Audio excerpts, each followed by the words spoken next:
नमस्कार, स्वागत है आपका जस्ट इंडिया में और मैं हूं आपके साथ मुस्कान। रुक करेंगे उन तमाम खबरों का जिनका सरोकार है आपसे। खबरों के प्रायोजक हैं आरोग्य मास्क लगाएं, कोरोना से सुरक्षित रहें। कमल चौक industries, a trusted school of chalk, manufacturers and suppliers of chalk, color chalk, duster, mask, sanitizer, etc. Asian colour coated Ispat limited, आपका विश्वास हमारी पहचान। मेडिफिर international, taken a step to keep you safe from corona virus. रंज किया showroom in Rohtak and Bahadurgarh. Showroom पर आएं, test drive लें और गाड़ी बुक कराएं। बीजेपी की पंजाब इकाई की एक गलती से पार्टी की साख पर बनाई है। सोशल मीडिया पर जारी की गई एक प्रगतिशील किसान की पोस्ट को उस नौजवान किसान ने ही खारिज कर दिया है जिसका फोटो इस पोस्ट में दिखाया गया है। नौजवान किसान का कहना है कि बीजेपी ने प्रचार सामग्री में उससे बिना पूछे फोटो का उपयोग किया है। उनका कहना है कि वह कानूनों के विरोध में स्वयं अपने दोस्तों के साथ सिंघू बॉर्डर पर धरना दे रहे हैं। किसान आंदोलन को लेकर पंजाब में बीजेपी और उसके नेताओं को लेकर काफी आक्रोश है। किसान नेता कृषि कानूनों के विरोध में लगातार पंजाब के बीजेपी नेताओं और मंत्रियों के आवास का घेराव करते नजर आ रहे हैं। किसानों के बढ़ते गुस्से को देखते हुए केंद्रीय और स्थानीय स्तर पर बीजेपी के नेता किसानों को कृषि कानूनों को लेकर समझाने में लगे हुए हैं। इसको लेकर वो सोशल मीडिया का भी सहारा ले रहे हैं। हाल ही में बीजेपी की पंजाब इकाई ने एक प्रगतिशील किसान का पोस्ट बीजेपी के अधिकृत पेज और ट्विटर अकाउंट के साथ अन्य प्रचार के माध्यमों में प्रकाशित किया है। पोस्ट वायरल होने के बाद नौजवान किसान हरप्रीत सिंह ने सिंघू बॉर्डर पर धरने के दौरान बीजेपी की पोस्ट को सिरे से खारिज कर दिया है। उसका कहना है कि यह पोस्ट झूठी है और बिना पूछे उसकी फोटो का इस्तेमाल बीजेपी ने किया है। किसान आंदोलन के समर्थन में उतरे सर छोटूराम विचार मंच द्वारा हिसार में 24 दिसंबर को सर छोटूराम चौक, फव्वारा चौक पर शांतिप्रिय धरना दिया जाएगा। धरना सुबह 11 बजे से शाम 4 बजे तक दिया जाएगा, जिसमें मुख्य वक्ता पूर्व केंद्रीय मंत्री चौधरी बीरेंद्र सिंह होंगे और धरने की अध्यक्षता किसान नेता बीर सिंह दलाल करेंगे। छोटूराम विचार मंच संचालकों ने अपील की है कि सर छोटूराम विचार मंच के सदस्य और धरतीपुत्र इस धरने में पहुंचकर किसान आंदोलन का समर्थन करें और किसानों को मजबूती देने का काम करें, ताकि तीनों अध्यादेशों के खिलाफ एकजुट होकर सरकार को बाध्य कर सके कि जल्द से जल्द ये काले कानून वापस ले जाए।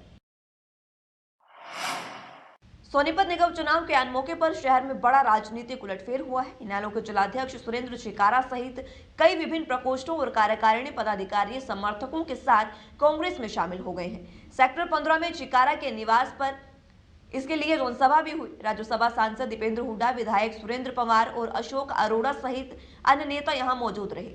वहीं पूर्व सीएम भूपेंद्र सिंह हुड्डा शहर में अलग अलग जगह पर 4 कार्यक्रम और नुक्कड़ सभाएं भी चलाएंगे। शहरी विधायक सुरेंद्र पवार भी पहले इनेलो में थे। इनेलो और जेजेपी के बंटने के बाद वो कांग्रेस में आ गए और विधायक बने हैं। जेजेपी बनने के बाद इनेलो के जिलाध्यक्ष के तौर पर सुरेंद्र चिकारा को जिम्मेदारी दी गई थी। इनेलो से लोकसभा चुनाव भी चिकारा ने लड़ा है। सोमवार को दीपेंद्र हुड्डा के मंगलवार के कार्यक्रमों की सूची में सुरेंद्र चिकारा का सबसे पहला नाम शामिल है। इनेलो प्रदेशाध्यक्ष नफे सिंह राठी ने सुरेंद्र चिकारा का निष्कासन पत्र जारी किया है। 21 दिसंबर को पार्टी ने चिकारा के नाम पर पत्र लिखा था कि पहले भी पार्टी विरोधी कार्य करने पर चेतावनी दी गई थी, फिर भी पार्टी विरोधी गतिविधियां जारी रखी गई। ऐसे में पार्टी उन्हें 6 साल के लिए निष्कासित करती है।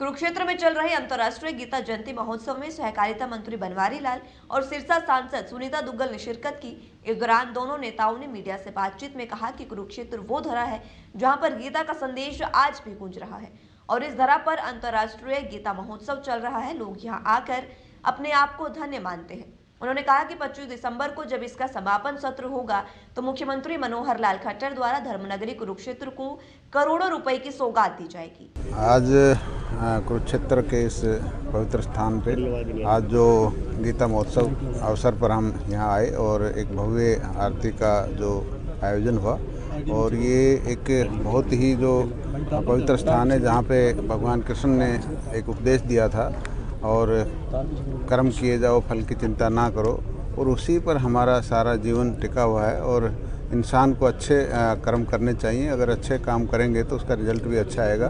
तो इसी पे हमारा सारा जीवन आधारित है और आज देश में ही नहीं पूरे विश्व में भी गीता का पूरा प्रचार है। गीता के उपदेशों पर चलते हुए हमारा जीवन आगे बढ़ रहा है। जी देखिए, ये कि हमारी जो संस्कृति है उसको जागृत करने के लिए और सभी नागरिकों को जागरूक करने के लिए अपनी संस्कृति को तन से, मन से, धन से अंतर्मन से याद करने के लिए जो है वो गीता जयंती समारोह का यहाँ पर हर साल आयोजन किया जाता है, जिसमें हमारे गीता मनीषी स्वामी ज्ञानानंद जी महाराज जो है उनका जो है बहुत एक्टिवली उनकी पार्टिसिपेशन रहती है।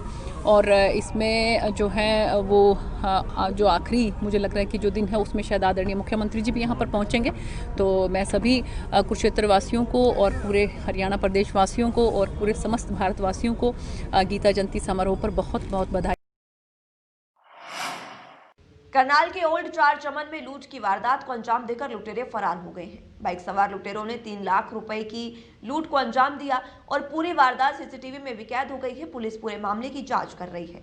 सीसीटीवी फुटेज में दिख रहे बाइक पर सवार ये 2 युवक लुटेरे हैं, जिन्होंने 3 लाख की लूट को अंजाम देते वक्त बिल्कुल भी ये नहीं सोचा कि पुलिस उनको गिरफ्तार भी कर सकती है।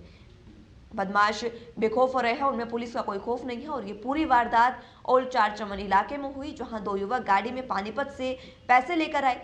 दोनों युवक एक डायमंड व्यापारी के यहाँ काम करते हैं। जैसे ही वो गाड़ी से उतरे, फोन पर बात करते समय तभी 2 बाइक सवार तेज रफ्तार से आए और गली में से पैसे लेकर उनसे फुर होते नजर आए। जहां हमेशा चहल पहल रहती है, पूरी वारदात सीसीटीवी में कैद हो गई है। मौके पर पुलिस भी पहुंची और सीआईए की टीम भी जांच शुरू कर दी है। पुलिस सभी से पूछताछ करेगी, जिसके बाद लुटेरों तक पहुंचा जा सकेगा। तो यहाँ पे आके गाड़ी खड़ी की थी उन्होंने।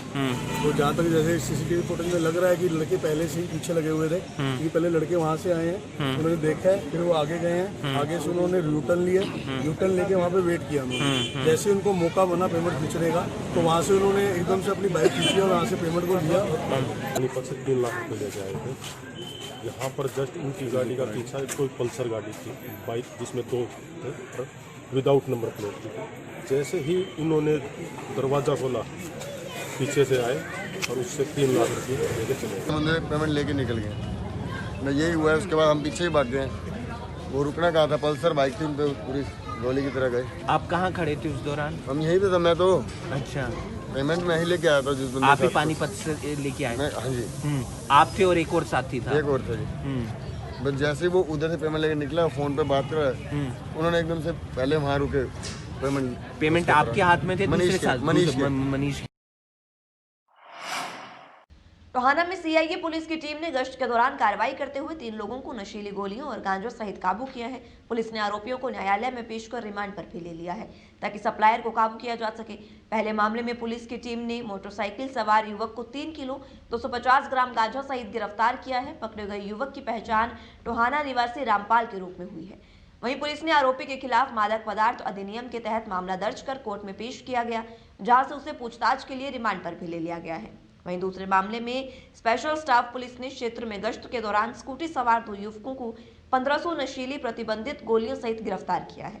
पकड़े गए युवकों की पहचान शक्करपुरा निवासी सुखजीत सिंह और जींद के जुल्हेड़ा निवासी मंजीत सिंह के तौर पर हुई है। डीएसपी वीरम सिंह ने बताया कि पुलिस ने इनके खिलाफ एनडीपीएस एक्ट के तहत मामला दर्ज कर लिया है और कोर्ट में पेश कर दिया है, जहां से इन्हें असली सप्लायर के बारे में पूछताछ के लिए रिमांड पर लिया गया। हमारी फतेहाबाद पुलिस जो है लगातार नशे के ऊपर जो है प्रहार कर रही है। इसी कड़ी में हमारी सीआईए टोहाना की टीम जो है कल शाम को मसाला फैक्ट्री के पास जो है वाहनों की चेकिंग कर रही थी। उसी दौरान एक व्यक्ति मोटरसाइकिल पर आया, जिसको संदेह के आधार पर रोक कर चेक किया, तो नियमानुसार चेकिंग के दौरान उससे 3 किलो 250 ग्राम गांजा जो है वो बरामद हुआ। वहीं जींद के नागरिक अस्पताल में समाजसेवी शिबू जिंदल भुरानिया ने 1200 मास्क अस्पताल प्रबंधन को सौंपे। शिबू जिंदल ने कहा कि जब तक कोरोना वैक्सीन नहीं आती, तब तक मास्क ही हथियार है। वो 25,000 से ज्यादा मास्क कोरोना काल में वितरित कर चुके हैं। नागरिक अस्पताल की PMO doctor Bimla Rathi, SMO doctor Gopal Goyal और सर्जन डॉक्टर चंद्रमोहन शर्मा भी इस मौके पर मौजूद रहे। एसएमओ डॉक्टर गोपाल गोयल ने बताया कि शिबू जिंदल समेत दूसरी संस्थाएं लोगों को कोरोना के प्रति जागरूक करने के लिए काफी अच्छा कदम कर रही है।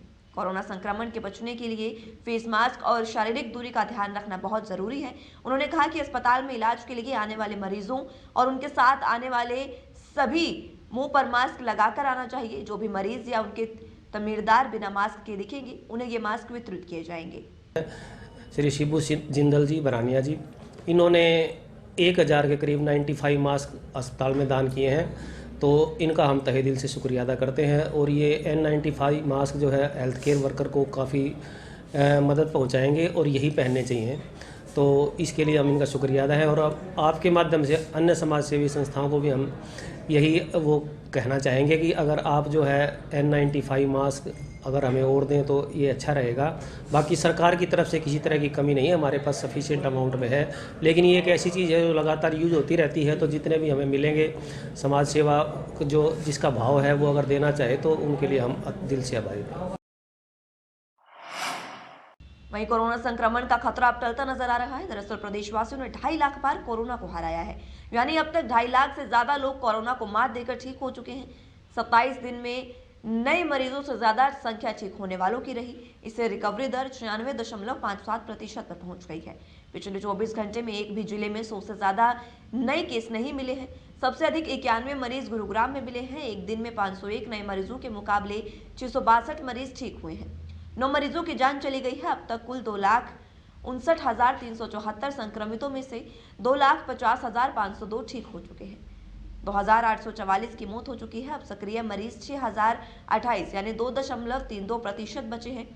इनमें से 169 मरीज गंभीर हैं।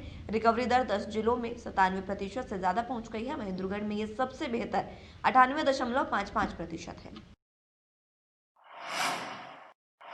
खबरों के प्रायोजक थे Kamal Chalk Industries, a trusted school of chalk, manufacturers and suppliers of chalk, color chalk, slate pencil, duster, dustless chalk, housekeeping material, mask, sanitizer, hand wash.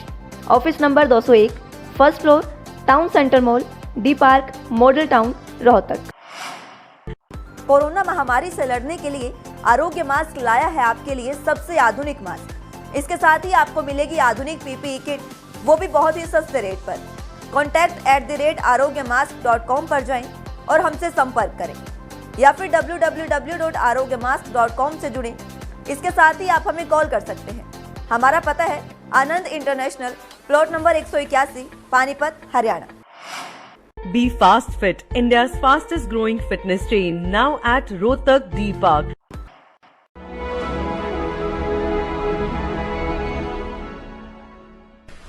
चाचा, आपने नया घर बनवाया है तो घर की छत पर कौन सी शीट लगवाई है? बेटा, मैंने अपने घर की छत पर एशियन शीट लगवाई है, क्योंकि वो कभी न मिटने वाले ओरिजिनल निशान की चादरें हैं। साथ में ISI का चिन्ह, 5 साल की वारंटी के साथ साथ पैसों का सही मूल्य देने वाली वही इकलौती शीट्स हैं। क्योंकि नाम नहीं, पहचान जरूरी है। फिलहाल के लिए इस बुलेटिन में इतना ही। जुड़े रहिए जस्ट इंडिया के साथ। नमस्कार।